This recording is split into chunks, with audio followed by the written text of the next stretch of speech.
నిన్న ఒక యూట్యూబ్‌లో వీడియో చూసా. దాంట్లో ఏంటంటే, తిరువన్నామలైలో సహజంగా భక్తుల సౌకర్యార్థం అక్కడ కొట్లవాళ్ళు గానీ, అక్కడ బస్ స్టాండ్‌లో గానీ, ఎక్కువగా అన్ని చోట్ల తెలుగులో పేర్లు పెడుతున్నారు. అంటే ఇప్పుడు వ్యాపారం చేసేవాళ్ళు సహజంగా ఎక్కువ మంది ఏ భక్తులొస్తారో వాళ్ళ సౌకర్యార్థం ఇక్కడ ఇవి దొరుకుతాయనో, లేపోతే ఈ షాప్ ఇదనో సహజంగా బోర్డులు పెడతారు. అది బస్ స్టాండ్‌లో గూడా ఈ ఊరు నుంచి ఈ ఊరికనో ఏమో తెలుగులో పేర్లు పెట్టారంట. అది ఇప్పుడు ఒకడికి నొప్పైపోయింది. వాడేమంటున్నాడంటే, మీరు ఇంగ్లీష్‌లో పెట్టండి, హిందీలో పెట్టండి. తెలుగులో ఎందుకు పెట్టారు? తెలుగేమన్నా కొత్త భాష? మీరు కేరళ ఎళ్ళండి. కేరళలో ఎక్కడైనా తమిళ్‌లో రాసారా అంటున్నాడు. ఆడికి బుద్ధుందో లేదో నాకైతే తెలీదు గానీ, మనం భారతదేశంలో ఉన్నాం. మనం ద్రవిడులం. అంటే దక్షిణ భారతదేశంలో ఉన్నవాళ్ళం. మనం అందరం సమైక్యంగా ఉండాలని, అలా ఉండి ఉత్తరాది భాషల డామినేషన్‌ను తప్పించుకోవాలని ఇక్కడ రాజకీయ నాయకులందరూ కష్టపడుతుంటే, నువ్వేమో తెలుగెందుకు పెట్టాలంటావేంటి?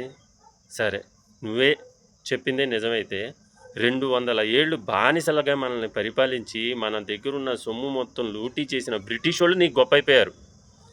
అంతేకాకుండా హిందీ వాళ్ళ భాషా ప్రావీణ్యాన్ని గానీ, వాళ్ళ ఇదిని గానీ మనల్ని డామినేట్ చేసి దక్షిణాదుల్ని తక్కువగా చూసే హిందీ వాళ్ళు నీకు ఎక్కువైపోయారు. పక్క రాష్ట్రం వాడు, తెలుగువాడు నీకు లోకువైపోయాడా? ఒక్కసారి నువ్వు తిరుపతికి రా. తిరుపతికి వచ్చి చూడు. ప్రతి షాపు మీద తమిళ్లో ఉంటుంది. ప్రతి బోర్డు తమిళ్లో ఉంటుంది. అలాగే తిరుపతి దేవస్థానానికి వెళ్ళు, హిందీ, తమిళ్, అలాగే తెలుగు, హిందీ, తమిళ్లలో బోర్డులు ఉంటాయి. గమనించు కావాల్సి వస్తే. ఒకసారి రా, వచ్చి పెద్ద తిరుపతి కలియుగ ప్రత్యక్ష దైవం వెంకటేశ్వర స్వామి సన్నిధికి రా. వచ్చి ఒకసారి చూడు. అక్కడ పరిసర ప్రాంతాల్లో దుకాణాలు చూడు. చూస్తే తెలుస్తుంది.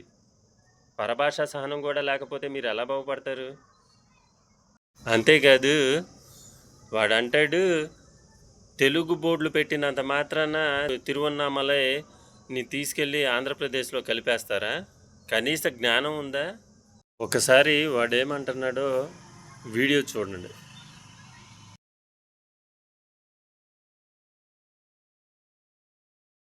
திருவண்ணாமலையை நீங்கள் எல்லாம் சேர்ந்துக்கிட்டு ஆந்திராவில் ஒரு மாவட்டமாக்கி விட்ட.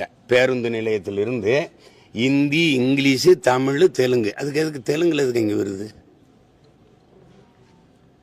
எதுக்கு தமிழில் இருக்கணும்? ஒரு பொது மொழியாக எல்லாருக்கும் தொடர்பு மொழியாக ஆங்கிலம் இருக்குது, அதோட விட வேண்டியது தானே? பேருந்து நிலையம் வரைக்கும் அங்கே கிரிவலத்தில் முழுக்க கடைபுறம் யார் வச்சுருக்கா? எதுக்கு தெலுங்கில் விளம்பர பலகை வருது? எதுக்கு வருது? எதுக்கு வருது?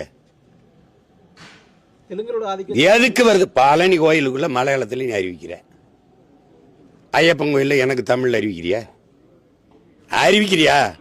அப்புறம் தமிழிலும்ங்கிற ஓனாடா? நான் கஞ்சி யாசகம் கேட்குறேன், உன்ட்ட பிச்சை கேட்குறேன்னா?